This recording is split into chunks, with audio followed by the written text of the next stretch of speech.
following the voters passing the November 2014 countywide Parks and Trails General Obligation Bond, that bond, which was a total of $42 million, included $1 million for playground replacements, renovations, or new for at least 10 sites. And so we are moving forward. The City Council's most recent decision to support the procurement of playground equipment for 10 sites, plus 2 additional sites at Fort Missoula. So we'll have 12 new playgrounds coming on board here between June and October. Now, the playgrounds are already in existence, but you're talking about the new equipment, is that right? Many of the playgrounds are currently in existence. Of the ones that we made the most recent purchase, 9 are existing playgrounds that will be, for the most part, completely replaced. And in about 3 cases, we're actually moving the playground to a better, more accessible location. Of the 12 playgrounds, 3 are brand new playgrounds, and they will be in Pleasant View, and then there will be 2 in Phase 1 of Fort Missoula Regional Park. Now, you know, when I was a kid back in the Stone Age, a playground had some swings, maybe a merry-go-round, and maybe a tetherball, and you were on your own for the rest. So what kind of new and wonderful things are going to be in these playgrounds?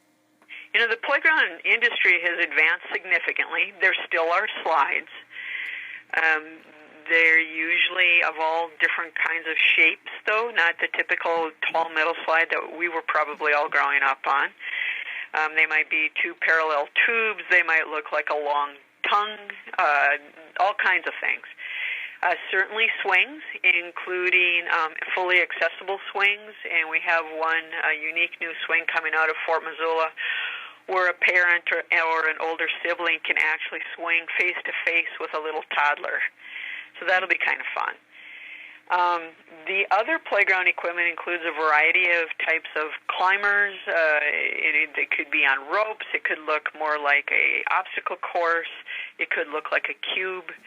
It could look like a big boulder.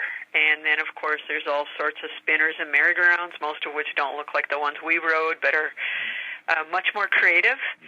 And then finally, what we see in the play industry, because there's so much psychology, science, and engineering that goes behind these playgrounds today, along with risk management, is the playgrounds aren't always intuitive to us as adults, but they sure are to kids.